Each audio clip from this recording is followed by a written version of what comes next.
नमस्कार दोस्तों। शाश्वत सीजीपीएससी व्यापम में आप सभी का बहुत बहुत स्वागत है।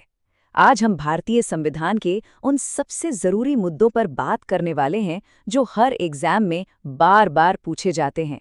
यकीन मानिए, इस सेशन के बाद संविधान को लेकर आपका कॉन्फिडेंस एक अलग ही लेवल पर होगा और आप एग्जाम में बेहतरीन स्कोर कर पाएंगे। नमस्ते सर। मुझे हमेशा एक कन्फ्यूजन रहती है कि संविधान तो इतना बड़ा है, पर एग्जाम के लिए सबसे जरूरी टॉपिक्स कौन से? मतलब ऐसा क्या है जिसे हम बिल्कुल भी छोड़ नहीं सकते?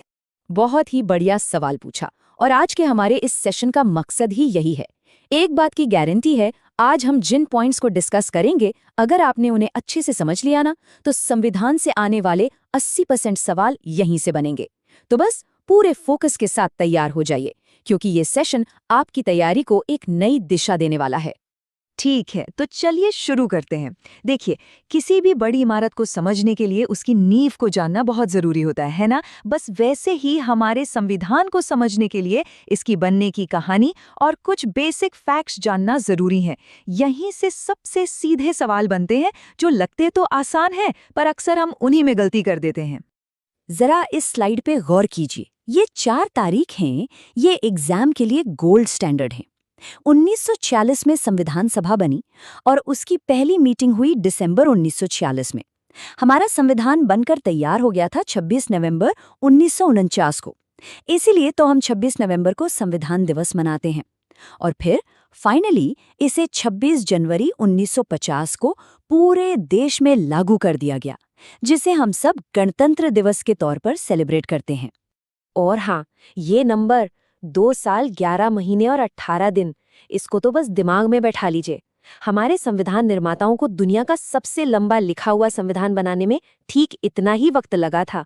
ये एक ऐसा क्लासिक फैक्ट है जो अक्सर एग्जाम्स में सीधा पूछ लिया जाता है। अच्छा, अब यहाँ एक बहुत ही कॉमन मिस्टेक होती है, जहाँ स्टूडेंट्स अक्सर इन दो नामों में कंफ्यूज हो जाते हैं। ध्यान से सुनिए, पूरी संविधान सभा के अध्यक्ष थे डॉक्टर राजेंद्र प्रसाद, लेकिन संविधान का ड्राफ्ट तैयार करने वाली जो सबसे जरूरी कमेटी थी, यानी प्रारूप समिति या ड्राफ्टिंग कमेटी, उसके अध्यक्ष थे डॉक्टर बी.आर. अम्बेडकर। दोनों का रोल अलग अलग है और दोनों ही बहुत महत्वपूर्ण है। सर, इसी बात पर एक छोटा सा टेस्ट हो जाए ताकि ये सबको अच्छे से याद हो जाए। बताइए, प्रारूप समिति के अध्यक्ष कौन थे?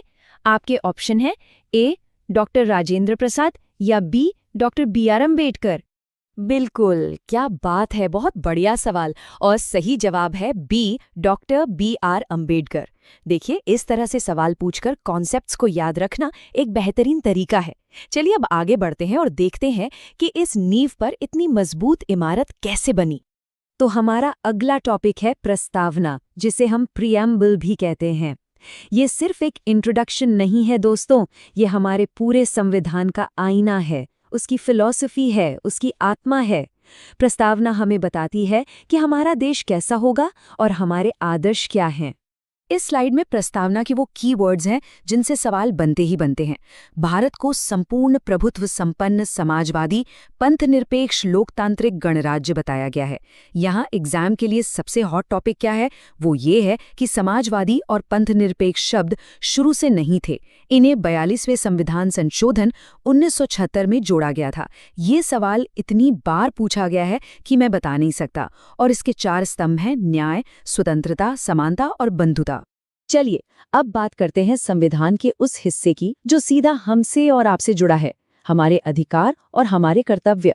ये वो हिस्सा है जो बताता है कि एक नागरिक होने के नाते हमें क्या ताकतें मिली हैं और देश के लिए हमारी क्या जिम्मेदारियां हैं। यहाँ से बहुत प्रैक्टिकल सवाल बनते हैं। संविधान के पार्ट 3 में हमें 6 मौलिक अधिकार दिए गए हैं। ये लिस्ट आपको मुंह ज़बानी याद होनी चाहिए: समानता, स्वतंत्रता, शोषण के विरुद्ध अधिकार, धार्मिक स्वतंत्रता, संस्कृति और शिक्षा का अधिकार, और सबसे आखिर में सबसे महत्वपूर्ण संवैधानिक उपचारों का अधिकार, यानी आर्टिकल 32। तो पॉइंट ये है कि खुद डॉक्टर अंबेडकर ने आर्टिकल 32 को संविधान का हृदय और आत्मा कहा था। अब सवाल उठता है क्यों? क्योंकि यही वो आर्टिकल है जो हमारे बाकी सभी मौलिक अधिकारों की रक्षा करता है। अगर आपके किसी भी फंडामेंटल राइट का उल्लंघन होता है तो आप सीधे सुप्रीम कोर्ट जा सकते हैं। ये एक तरह की गारंटी है। सर, ये रेट सुनने में बड़े भारी लगते हैं। क्या आप इन्हें आसान भाषा में एक एक उदाहरण के साथ समझा सकते हैं? बिल्कुल। आर्टिकल 32 के तहत सुप्रीम कोर्ट 5 तरह के खास ऑर्डर जारी कर सकता है, जिन्हें रिट कहते हैं।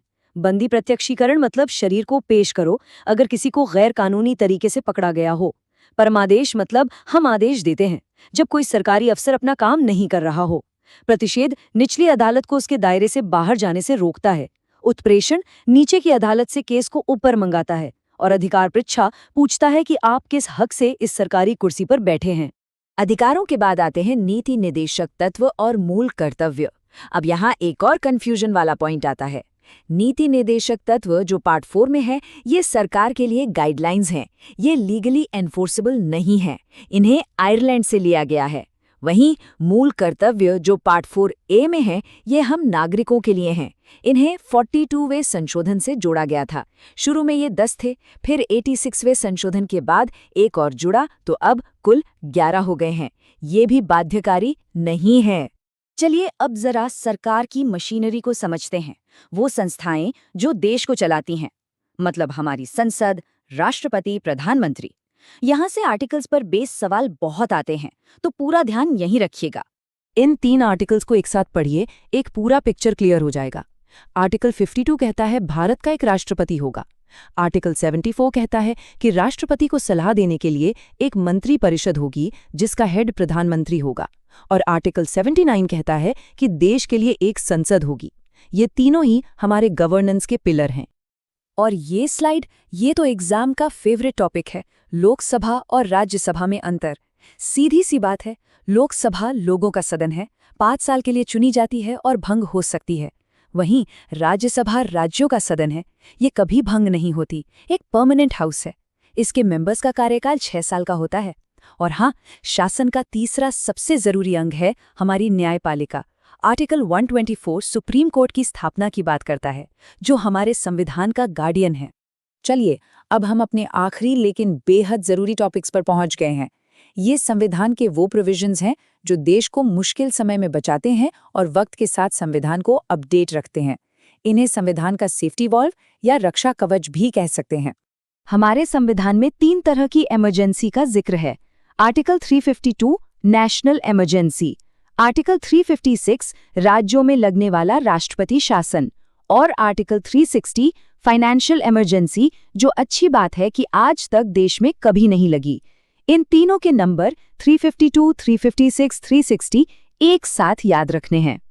अब इस स्लाइड के बारे में जो सबसे इंटरेस्टिंग बात है वो ये है कि ये 4 वो संशोधन हैं जिनसे घुमा फिराकर सवाल आते ही आते हैं। 42वें संशोधन को तो मिनी संविधान ही कहते हैं। 44वें संशोधन ने इमरजेंसी के नियमों को सुधारा और 73वें 74वें ने पंचायती राज और नगर पालिकाओं को संवैधानिक दर्जा देकर लोकतंत्र को गांव-गांव तक पहुंचाया। ये टेबल बहुत जरूरी है, इसका स्क्रीनशॉट जरूर ले लीजिए। बहुत बढ़िया, हमने सभी मेन पॉइंट्स कवर कर लिए हैं। तो अब है अपनी तैयारी को टेस्ट करने का टाइम। चलिए एक फटाफट रैपिड फायर राउंड खेलते हैं, देखते हैं आपको कितना याद हुआ। तैयार है सब? तो पहला सवाल ये रहा आपकी स्क्रीन पर। मिनी संविधान किस संशोधन को कहा जाता है? आपके ऑप्शंस हैं ए 44वां, बी 73वां, सी 42वां या डी 86वां। सोचिए, आपका समय शुरू होता है अब। और सही जवाब है ऑप्शन सी 42वां संशोधन। शाबाश, मुझे उम्मीद है आप सबका जवाब सही होगा। चलिए जाने से पहले एक आखिरी सुपरफास्ट रिवीजन। मूल अधिकार पार्ट 3, मूल कर्तव्य पार्ट 4A और संविधान संशोधन की पावर आर्टिकल 368। इन फैक्ट्स को हमेशा याद रखिए। मुझे पूरी उम्मीद है कि आज के इस सेशन से आपको जरूर मदद मिली होगी। बस ऐसे ही मेहनत करते रहिए, क्योंकि सही दिशा में की गई मेहनत ही आपको मंजिल तक पहुंचाएगी। अगर ये वीडियो पसंद आया हो तो इसे लाइक करें, दोस्तों के साथ शेयर करें और ऐसे ही और सेशंस के लिए चैनल को सब्सक्राइब करना बिल्कुल ना भूलें। धन्यवाद।